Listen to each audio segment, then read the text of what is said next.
Hey everybody, how's it going?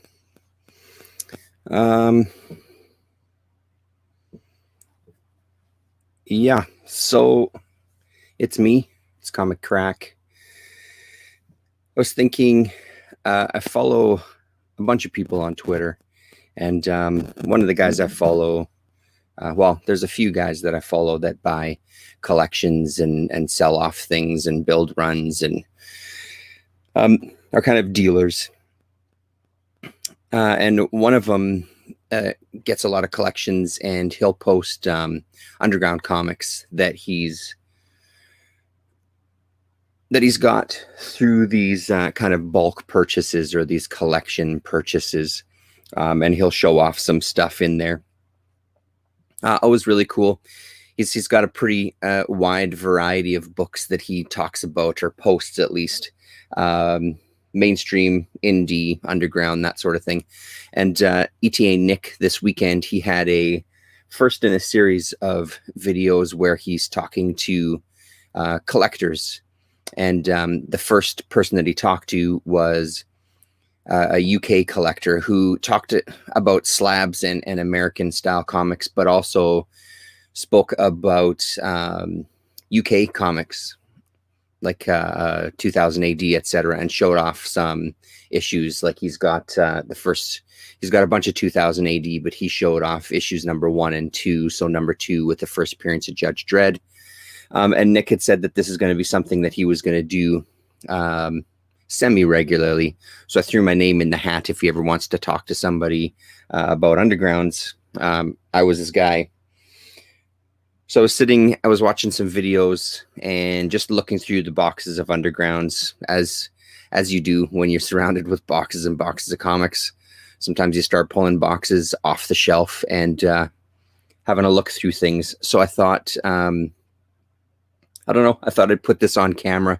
At this point, my Underground collection is probably, oh geez, I don't know. We're probably looking at about 5 short boxes full, because I do have some of the oversized ones. So because of a lot of the Undergrounds, depending on where they are printed, depending on a lot of different factors, there were a variety of sizes, widths specifically. So there's some that are too wide to fit into these boxes. I didn't want to cram them into the boxes.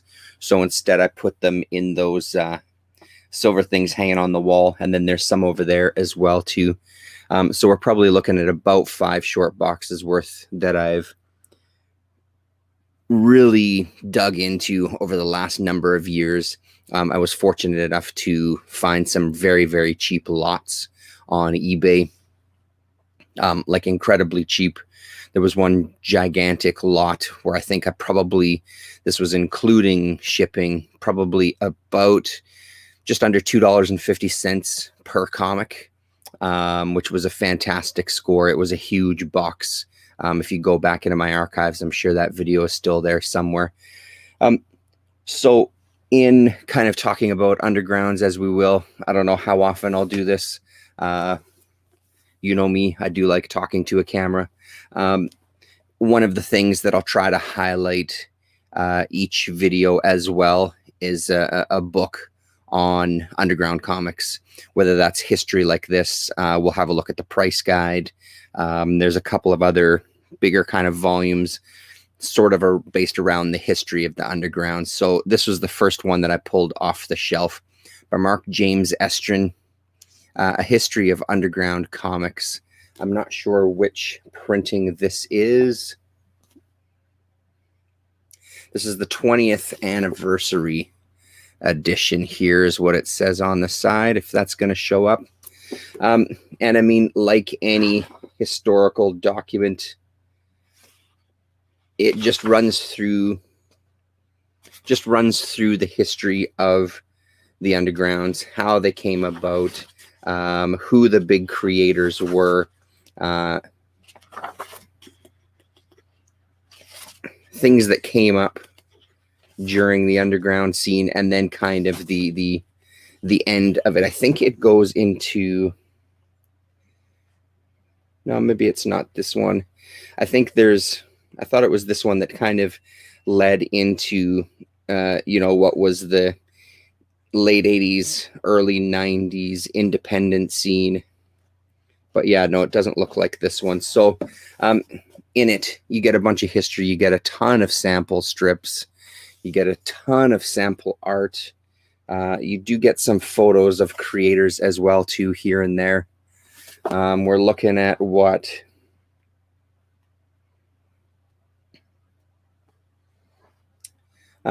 Just over 300 pages, just around 320 pages worth of underground history. So that's a pretty good one. There's a number of volumes of this. This one looks like it cost me about 20 bucks Canadian. I'm not sure if I picked this up here in town or if it was on one of the trips to the T-Dot or maybe to Vancouver. I don't remember. So starting with box one, kind of goes from a comic called 50s Funnies all the way up to Guy Caldwell's Doll. So these ones, I don't know, we'll go through, we'll talk about stuff. We'll maybe flip through a couple of books, and we'll just see where this goes, see what happens. So when you're buying, or well, I guess when you're buying lots of comics, you're always going to get a lot where there's a couple of interesting things thrown in. That may be some free comic book day stuff. It may be a variety of things. When you're buying Underground Comix, some of the things that end up getting thrown in are things like drug manufacturing for fun and profit. A sequel to, let's see if that'll focus there. A sequel to the Marijuana Consumers and Dealers Guide. This one is Make DMT in Your Kitchen with a new simplified process.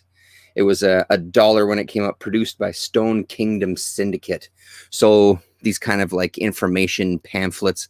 The thing with Undergrounds, even with the comics, and we'll see in here as well too, the educational element, so to speak, and the kind of alternative politics and a little more left-wing politics that crept into a lot of them. And then, so not just kind of cleansing your id, but because it became this form that pretty much anybody could access, especially once the technology started to change, where getting stuff printed was easier and easier, photocopying zines eventually and that sort of thing. You had a lot of different voices come out. By far, this is the strangest one that I've got in one of these lots, popping up in the middle of a big box of comics there. So, and then we start off with kind of a staple of Undergrounds and also independent books themselves. We get a good old anthology. So one of the things that I was doing with my Underground collection was I was going to the Comics Joint webpage, and which is a really, really great resource, and printing out the information. If there was a little write-up, including that, any historical footnotes. And then one thing that they do on that Comics Joint for each of the books, especially the anthologies, is it gives you a list of people inside the book itself. So here we see like I see a Rick Veitch in there as it tries to focus. Tom Yeats, Steve Bissett, Scott Shaw, Bill Kelly, Glenn Lovell, Rick Taylor, etc., John Toddleben, and on and on and on. So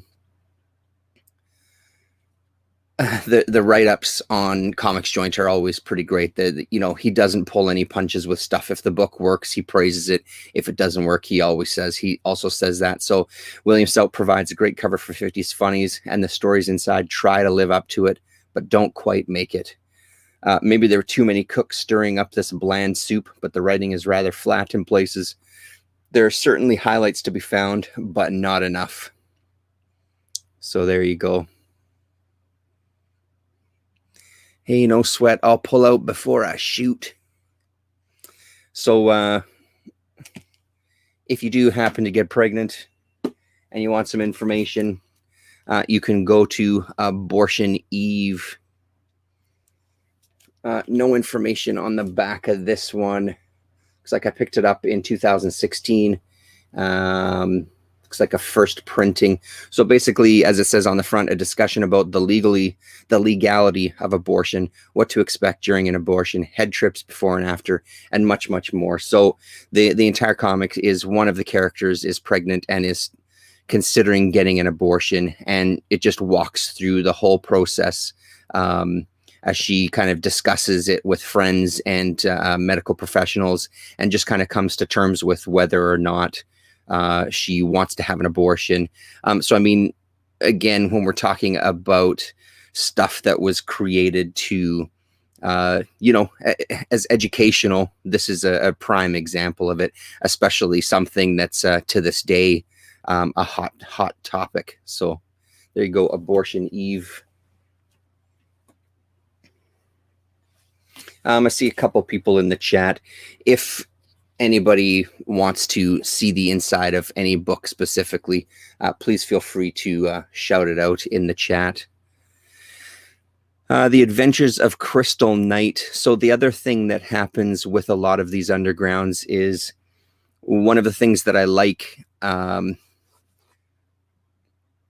I feel like I have a fairly good grasp on the undergrounds that are out there. I feel like over the course of time, scrolling through eBay, reading books on it, looking through the Underground Price Guide, which is a fantastic resource, there's still stuff that pops up that either kind of bridges a gap where is it kind of an underground or is it considered an indie, especially when you start getting in that headspace of trying to define something, but also you end up seeing stuff that just doesn't get as much press, that you don't read very much about. This was one of those books for me. So this one I found at a local shop book fair when they had pulled out the box of undergrounds that they had sitting in their back room for ever and a day and putting them out. And it was one of those that I've never seen it. The cover was really striking, very kind of Spain Rodriguez feel to it. We'll crack this one open because, yeah, it was a wraparound cover as well. From what I remember, a fairly fun sci-fi tale. There's nothing that really sticks with me. But again, with a lot of this stuff, the art style, it seems to be, it's almost at times, this is a great page for it too. It's almost at times that there's a couple of different artists working on it. But as far as I understand, this was just one artist. But I think something else that happens with this, let me see, copyright 1980 by Sharon Kahn, Rudolph Peters. November 1980, printing number 5. No, it says first printing there. So I guess that's the other side of things. The era, and I mean, what you would consider maybe like the prime underground. This is definitely more into the indies. When we're thinking of kind of prime underground comics, you're thinking like 68, 69 to early 70s, 74-ish. You know what I mean? The things still happened after that, but I think, like with any sort of niche genre or something, you do end up getting kind of an oversaturation of things. So at some point, there was just everybody and their cousins were doing underground comics or sci-fi comics or independent comics or whatever. So. And for some of these boxes, I mean, this is a kitchen sink. For these boxes, they're a catch-all. So it's mainly undergrounds, but I guess it's also things that I think live well within that world or well within that definition.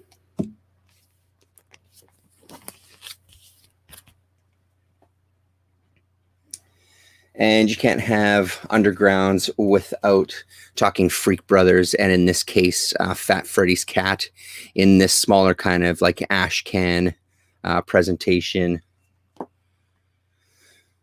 So for this size, we have books 3 and book 4. These have been with me a long time. And one of the, well, I mean, I know that because I know my comics, but the other way is there's nothing written on the back. For most of my collection, I do try to make notes. For the Undergrounds, I take an extra effort to make sure that I make notes of them, where I got them, how much I paid, what printing it was, any extra information. So, but these ones I've had forever and a day, and I'm wondering if these were a couple that I ended up buying in England. I did buy some Freak Brothers when we get to that box, which will be the next video. You'll see some of the Freak Brothers that I bought that are like the pence variants. So 3 and 4. And then with Fat Freddy's Cat, I don't remember if it was stuff that appeared in those smaller volumes that made their way into the comic-sized volumes as well. I'm pretty sure that they did. So I believe that the same story is just in a different format. And there's a that's a UK variant from Knockabout. So that's issue number 2 of Fat Freddy's Cat. A very wrinkly, water-damaged issue number 3.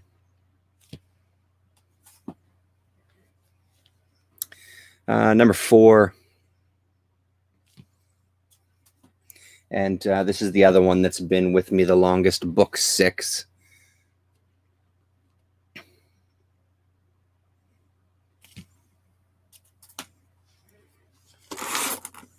So, we get into, sorry about that, knocking me over there. Yeah, so this is a good example, these next few, of things that I didn't really know where else to put them, but because of their adult nature, they made it into the Underground's box. There's a company, Forbidden Fruit, that does some very raunchy books, to say the least. So this is one called The Adventures of Misty. I bought these from a guy in town who had a shoebox filled with dirty adult comics, and this was one that was in there. Let's have a quick look. Yeah, with a good with an Eros Comics ad on the back. So I wonder if Forbidden Fruit was kind of an offshoot of Fantagraphics. No, it doesn't look like it. James McQuaid is the artist in this one.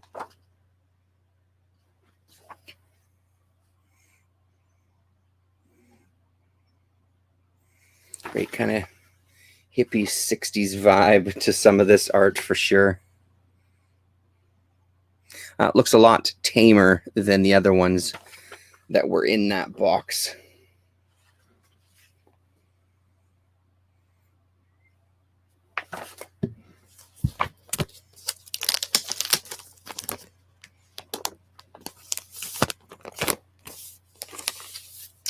So what was that? Issue number 1 there. Issue number 2 of The Adventures of Misty. And then issue number 5, The Adventures of Misty. Another thing that happens with the Undergrounds is the various printings depending on the success of the comic. And I've done a video about this before, and then when we get to the Freak Brothers, you'll see that in abundance. I'm not so concerned about collecting just the first printing. Otherwise, it's not real or anything like that. I'll grab them no matter what printing they are. But there's some, I don't pass up alternate printings or later printings. I like to get, even though it's doubles of the exact same book inside, I do like to pick up the multiple printings of these. So this is all Atomic Comics. This one is very dramatically different from printing to printing. So a first printing compared to a fourth printing, I mean, the lettering at the top is completely different. The background is different. Even the lettering in the word balloons is different there. So the style of it, even though they're saying the same. Oh no, it's yeah. Kid, I'd bet your life on it. Kid, I'd bet your life on it. Yeah, no, they are saying the same thing. So there you go. There's all Atomic Comics. Just a one shot. One of my favorites, Trina, and we'll definitely open this one up. This is All Girl Thrills from the print mint. First printing. This one was a bit pricier. So there was a guy in Quebec that I was buying Undergrounds from. He had a lot of really, really great stuff. Definitely on the pricier end. And it's one of the things, I don't regret it, but I do wish I would have dug a little deeper. But I did get some absolutely amazing books from him. Some stuff that I don't often see. Some stuff that I don't often see anywhere else. And then things like this that it turns out I've seen this one a number of times and for quite a bit cheaper than what I paid. But, you know, you win some, you lose some, right? So this is All Girl Thrills. We'll have a quick peek.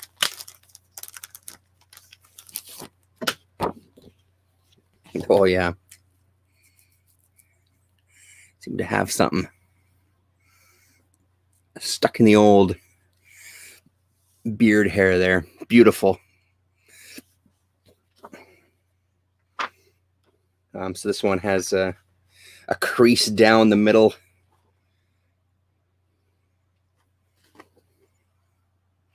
To Janis Joplin, wherever you are.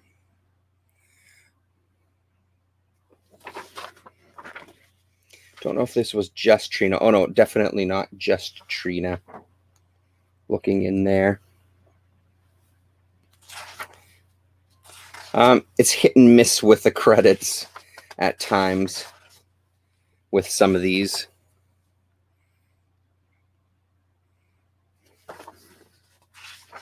And then here's some Trina with her paper dolls that make an appearance throughout a bunch of comics that she did over the years. Here we go.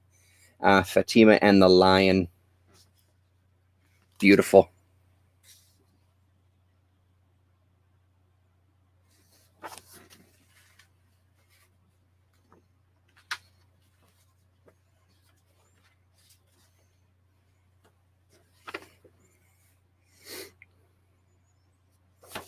Here we go.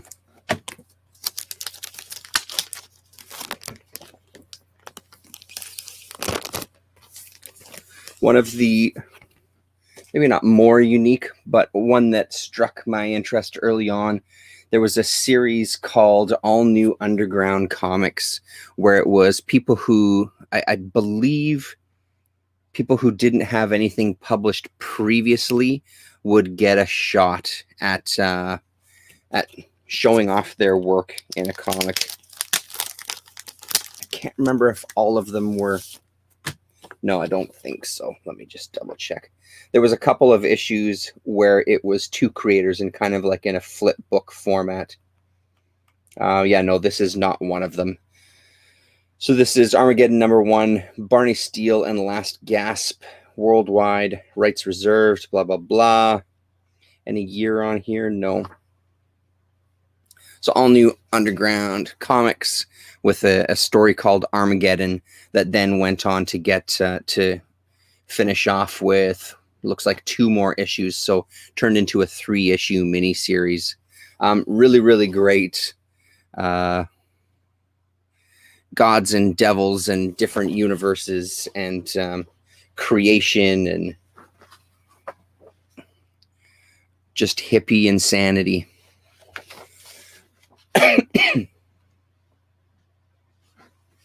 Yeah, there you go. Fantastic.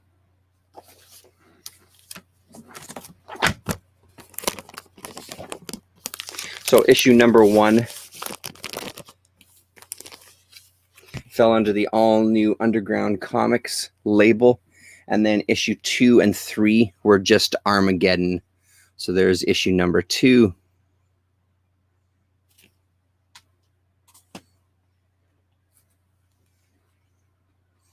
And then issue number 3, a little bit thicker volume there on issue number 3.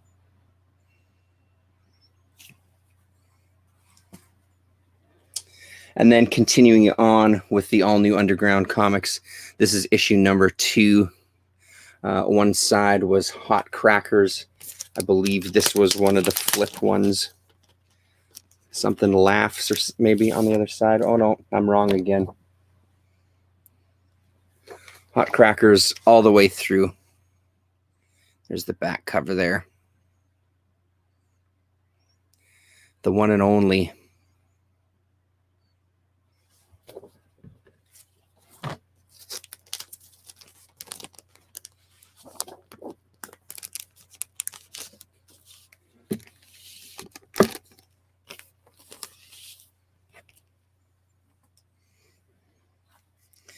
Issue number 3, The Mountain. A little bit Jodorowsky vibe there.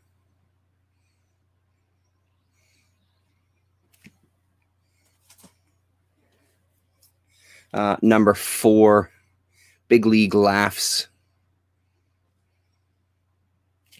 And then number 5 I've shown off before, as it's Rick Veitch's first published work in Two-Fisted Zombies, all new Underground Comix, number 5.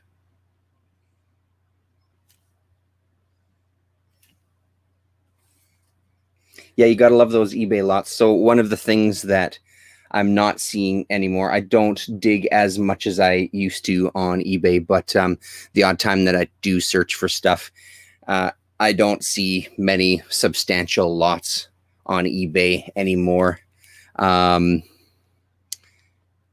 I'll see some smaller lots, but the prices have really gone up of what people are asking for the books.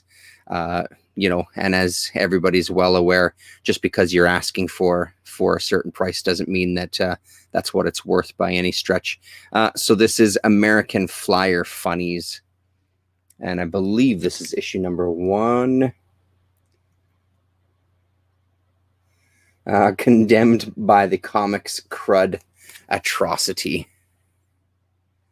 If that'll show up. No, maybe it won't. Anyway, American Flyer Funnies.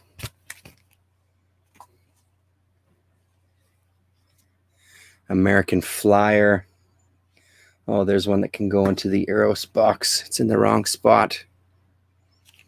And we've been sort of reorganizing the past couple of days, and this one got sent to the wrong box from Eros. This is Gray Morrow's Amora.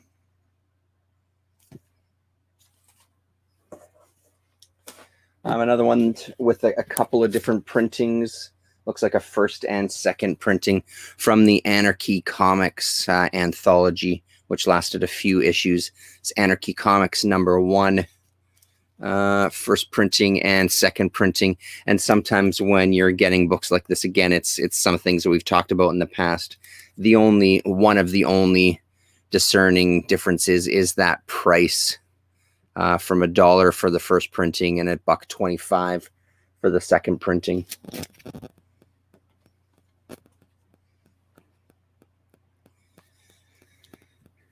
Anarchy Comics number 2.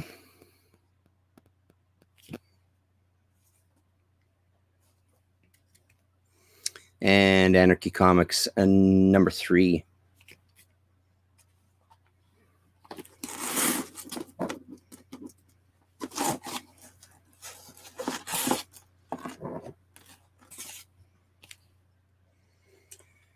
Doug Hansen presents from Everyman Comics, Comics by Animals, For Animals, Animal Bite Comics. I believe this was just a one-shot, and that's the other thing about the Undergrounds and even the independents going into the 80s and stuff. A lot of smaller publishers cropping up just to print maybe one title or a few titles. That's a beautiful, beautiful cover, though. It's fantastic. That just pop up to print a couple of books, and then they completely are completely over. And just like the 80s, some creators, the same story with some creators as well too. They've come and gone. Anomaly with a good old Comic World price tag. Anomaly number 4. I think that before this they were newspaper size. This is a beautiful, beautiful book. It's a beautiful Corbin cover, and I love the Anomaly lettering there. It's just fantastic.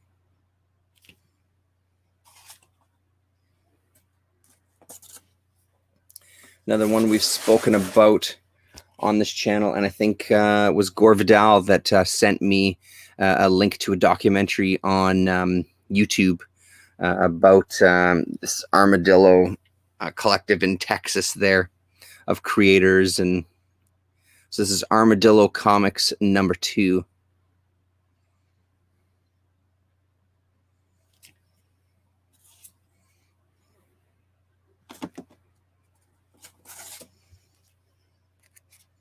Oh, this is great too. Let's pull this one out. And some of them just didn't ever receive a second printing or a third printing. This is a great example that only had 1 printing. Authentic Visionary Comics. And the other good thing about the Comics Joint site is that if the information is out there, the number that was printed will also be listed. Oh, here we go. Shades of Air Pirates funnies there with doing a satire knockoff of popular characters. Oh yeah, beautiful. It's great, man. This is a thick book as well too.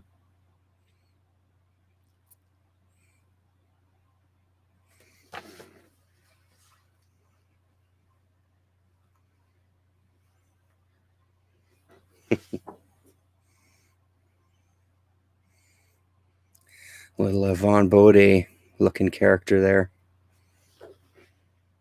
1976 for this one.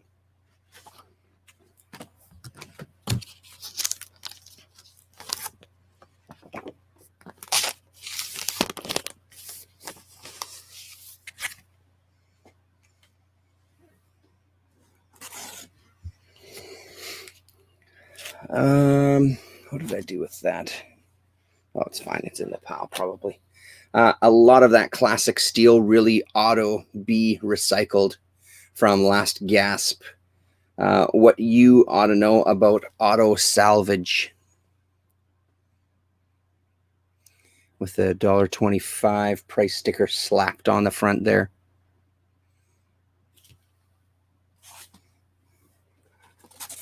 Again, an Eros one has slipped into the Underground box, but this is classic Good Girl art by Frank Frazetta. This is Baby, You're Really Something. This one pops up every once in a while in my outings and goes for a couple of bucks. It always surprises me because, like I said, I have seen it a few times.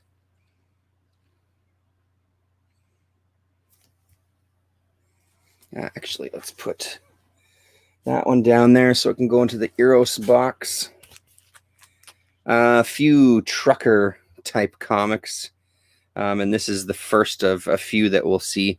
Bakersfield County Comics.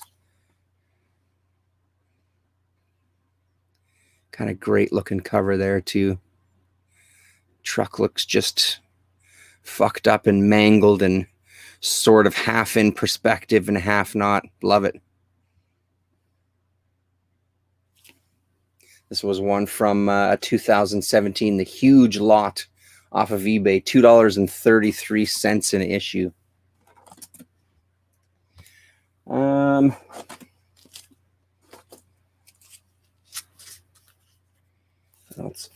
Let's take those ones out of there too.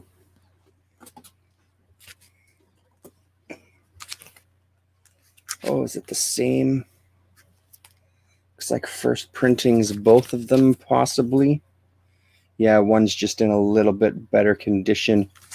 This is Bonsai, issue number 1 from Kitchen Sink.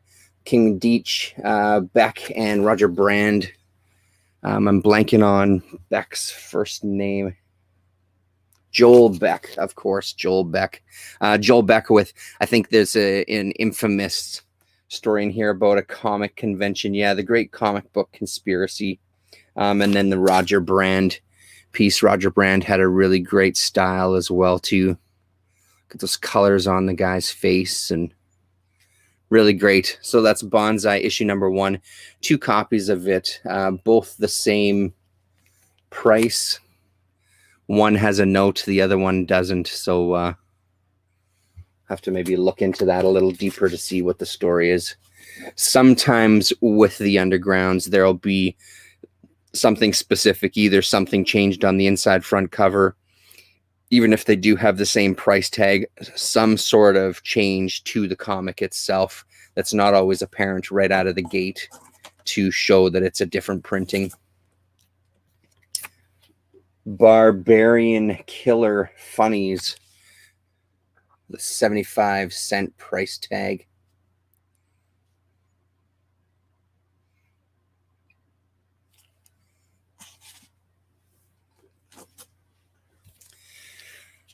There's a couple in this series. I don't know if there was 3 or how many there were, but this is Barbarian Women Comics. And this one, California Comics printed approximately 5,000 copies of this comic book. It has not been reprinted. Bob Sidebottom, the editor, Nestor Redondo, Hale Han, Larry Sidebottom, Barney Steele, Trina Robbins, Ron Harris, and Ed A. Watson. Behind me, there's some, or somewhere, there's Barbarian Comics. So once Barbarian Comics was over, they immediately went into Barbarian Women Comics.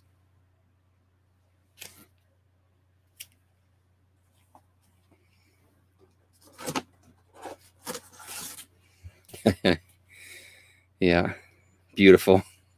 Barbarian Women Comics number 2 with a crazy fucking S. Clay Wilson cover that just looks like an absolute mess.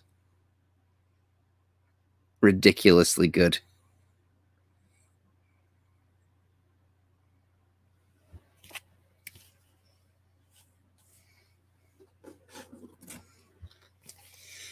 A little Basil Wolverton with a little ash can, a gallery of Goonie gags.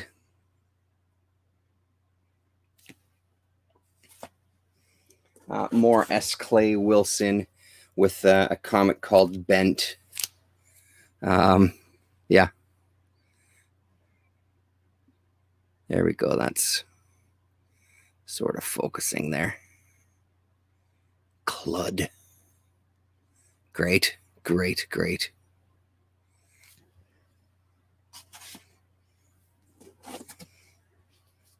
The other things that end up popping up in some of these lots, there's a Bernie Wrightson catalog. It was a gallery show in October 1977, so this would have been a catalog of pieces that were up for sale or auction, I'm assuming.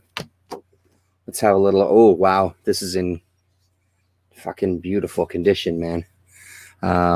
Yeah. Some of these I haven't looked at in years. This one was bought in 2016, according to my little note on the back. This is a beaut. Wow. Let's see.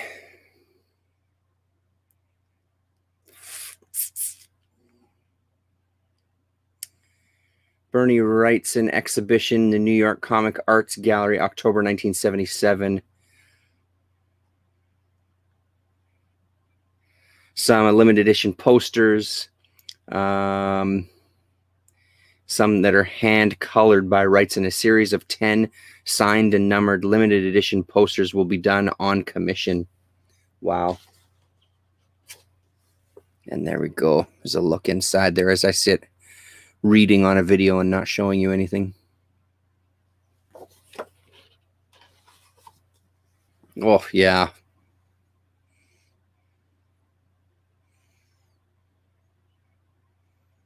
Beautiful. Okay, so it looks like there's also some notes from Wrightson as well throughout the book, talking about the pieces. Some House of Secrets, not the best reproductions in here, but gives you a sample of what was being shown anyway.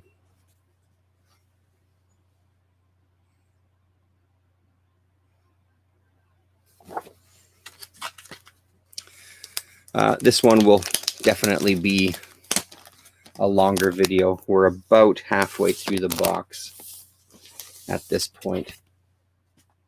That's beautiful.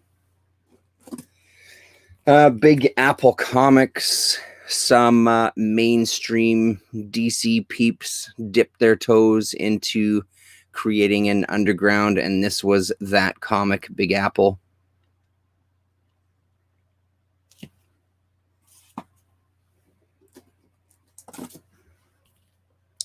A little bit of crumb from Ripoff Press. This is Big Ass Comics.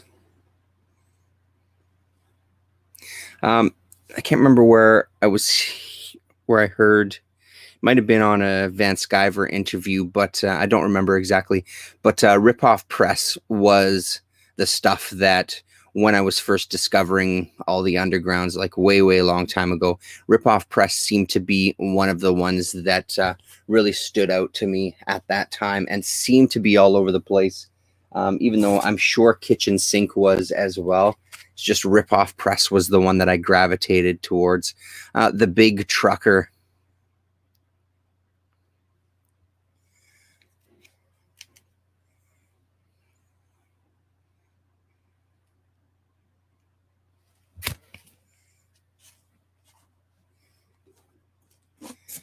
And then only a few, a series that I don't see all that often. This is Bizarre Sex. This is issue number 2.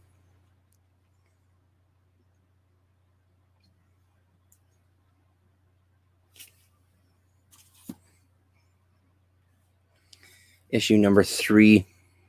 My favorite cover from the issues that I have. Mike Roberts is who it's signed by, but Mike Roberts doing a sort of pastiche of our friend Mr. Corbin there. And this issue featuring Lynch, Justin Green, Roberts Vosberg, Barucha, and others. Oh, that and others did quite a bit of work in their career. This is Bizarre Sex number 8 with a classic Crumb riding a big bottomed woman. And then issue number 9, the first of what eventually jumped off into its own series, Omaha the Cat Dancer by Reed Waller. There we go. Oh, Rory Hayes. Who else is in here? Jack Jackson, Jay Lynch, Simon Deitch, Spain Rodriguez, Rick Griffin, and Jeffrey Hayes, and Greg Irons. In red. So this one, this is a Boogeyman. Rory Hayes' own publication. And this one, the notes, the historical footnotes on this talk about the different printings. The Boogeyman title and cover price printed in gray, with the Cohen Sons logo printed in yellow. Version 2 looks like there was different versions, so not necessarily printings, just different versions with different colors on the cover itself. Beautiful. And there's a good look at kind of an unusual size, not that ash can, tiny bit wider than a regular one, but quite a bit shorter than a regular comic there. So really great cover there too. Oh yeah, John Thompson from 1969, The Book of Raziel. John Thompson is we'll open this one up too. John Thompson is fucking amazing. I have shown his stuff here before. I know that I have. But when you think of Basil Wolverton, spaghetti hair, John Thompson was just going for it as well. Beautiful, beautiful art style. Again, full on hippie, no doubt about it, but really amazing art style. I've got a number of his books.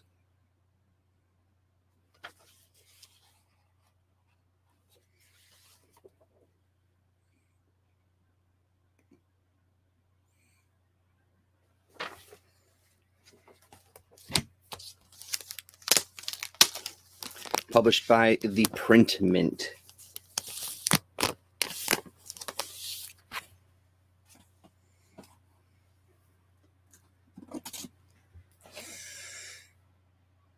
Brain Fantasy. I believe this is issue number 1. Another Wolverton-ish ripoff there. Really good cover as well. I think there was 2 of these, 2 issues. These 3 definitely in the more alternative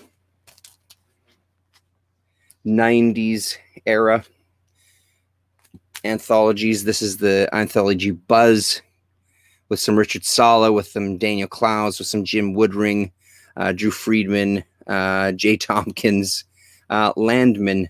That name doesn't sound familiar to me. Let's have a look through this one. Yeah, the very glossy cover stock there too. Oh, wow. Oh, little Crazy Cat reprint as well.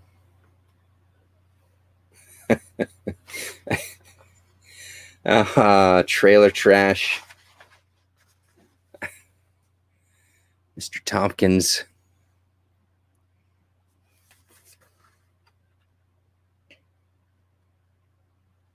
Yeah, there we go. There's some Richard Sala.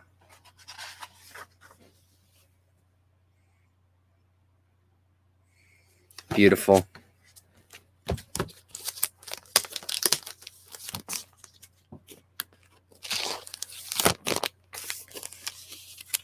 So that's Buzz number 1. Buzz number 2. And Buzz number 3. Oh, Mac White. Yeah. The Adventures of Fetal Elvis. Amazing. It came from the id, adults only. Cannibal romance.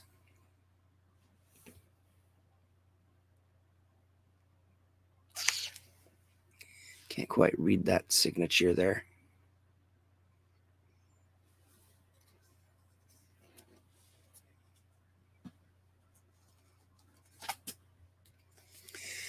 Captain Guts Comics. Captain Guts smashes Black Power. This is issue number 2.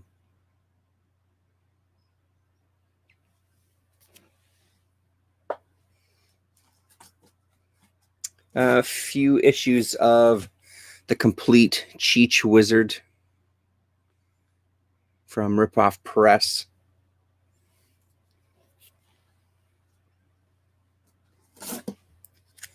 It's number 3, The Complete Cheech Wizard.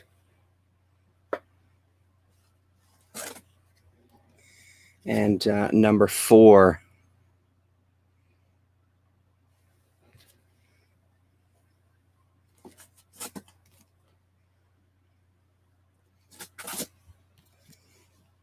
Class War Comics from Kitchen Sink.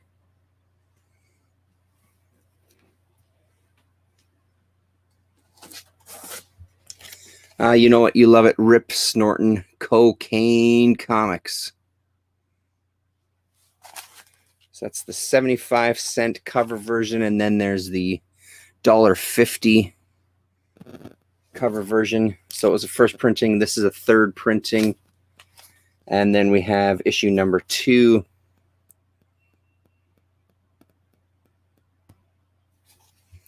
And then issue number 3, right? Number 4, sorry. Issue number 4.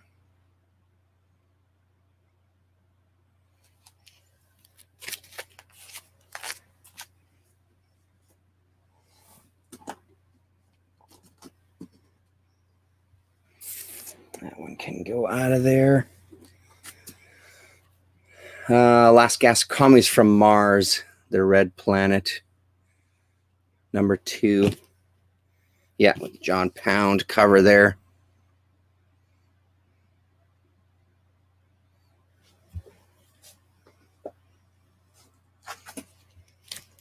Commies from Mars, issue number 3.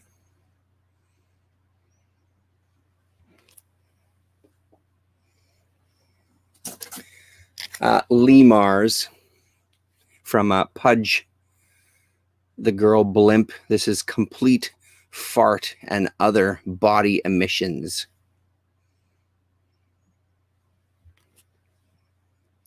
Robert Williams, who went on to do Juxtapose, that I just those first handful of issues that were coming out. This is Coochie Cootie Men's Comics, another one that I end up seeing quite a lot. I don't have the Comics Joint information on the back. I have a feeling there was quite a high print run, and similar to the Rory Hayes book we saw as well, so that kind of odd size. This is Corporate Comics from Kitchen Sink as well.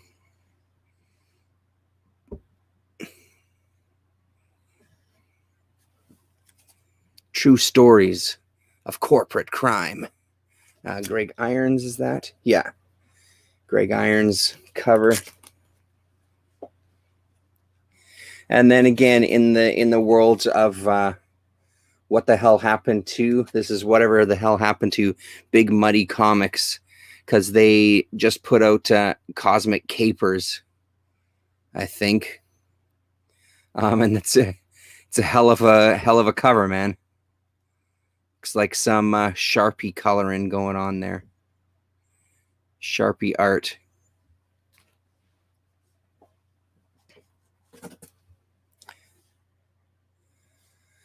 Cover Up Lowdown from Ripoff. This is 48 pages. Facts. Fiction. Oh. What happened there? Come on back. There we go.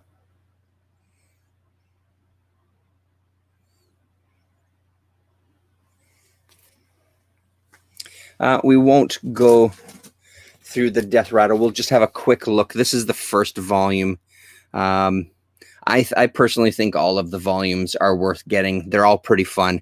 But this first volume of 3 issues, there's no doubt about it, there's something extra special about these ones, really continuing on with that tradition. So here with the Corbin cover. Richard Corbin, Tim Boxall, John M. Pound, and Peter Poplaski. So it's from 1972.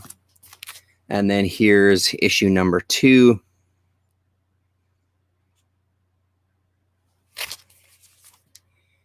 And issue number 2, John Pound, Tim Boxall, Mike Vosberg, Mike Olshan, and Peter Meneses. And then issue number 3 of Death Rattle Volume 1. I want to say there was only the 3 volumes rather, but I'm not 100% sure. I'm wondering if there was a 4th volume as well, and I just don't have any of them. So Mike Roberts, Tim Boxall, W.A. Hayden, Mike Vosberg, and Tom Veitch with the script of one of the stories. So there's that. Yeah, and like I said, we won't go through the other. I have a bunch of Death Rattle Volume 2 and a bunch of Death Rattle Volume 3. Let's stick to more of the undergrounds here. This is Deep Comics #1, a 3D affair,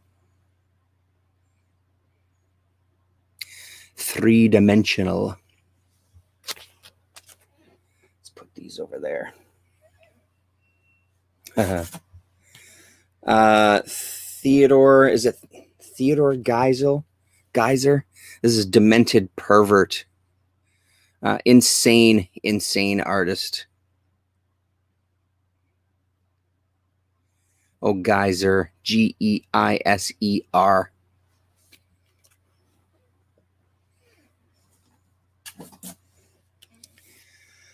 Plunge into the depths of despair. This is from the print mint, and it looks like a file copy with that hole punched through the top corner there.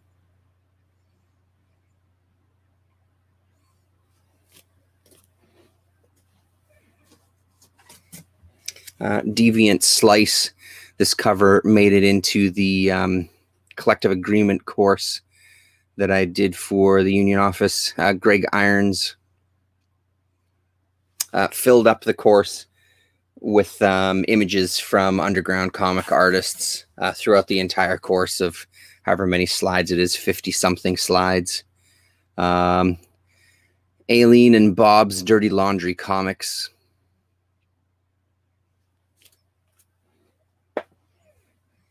Still going. Whoever's popping in and out. Believe it or not, I'm still going. We're almost done here. Guy Caldwell and his excellent series, Doll. This is the entire run of Doll. So that's #1. #2, well worth reading. #3.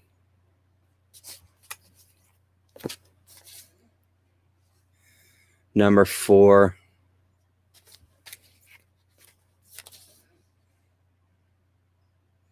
#5. Caldwell's art is so great. #6. Story of a sex doll that turns everybody's world upside down who comes in contact with her. #7. I think that's it. Yeah, and then back to #1 there. So I think it was collected as well too. Only a couple issues of Dope Comics.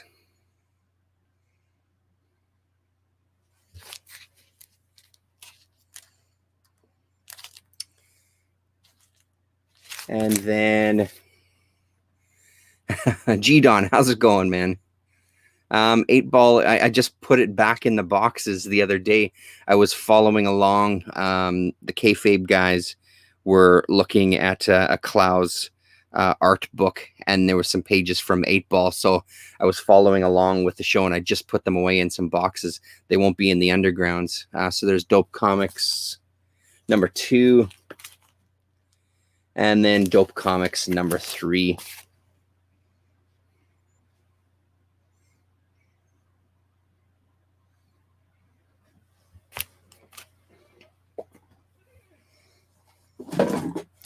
And then last but not least for this first box, we have some Dopin' Dan by Ted Richards. Sort of Beetle Bailey-ish.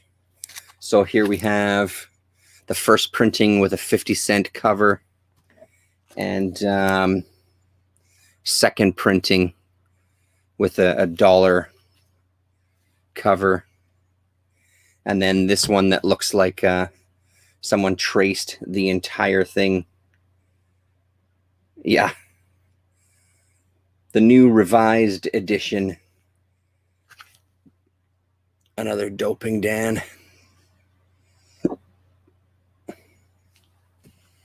And then finally from 1980, Today's Army with Dopin' Dan. I do have a bunch of Zap. Yeah, I don't have a first printing of the first issue. I do have some first printings of some in that run. That'll be a few boxes away yet. That'll be in the last box that we look at. But that's it for this box there. Thanks for hanging out there, G Don. I appreciate it. And then those watching in the future, We'll do this, I don't know, maybe next week we'll come back and dig into box number 2. That was actually quite a bit of fun looking through all those. Thanks very much for tuning in, everybody. Thanks for watching, and we'll talk to you soon. Later, G-Don.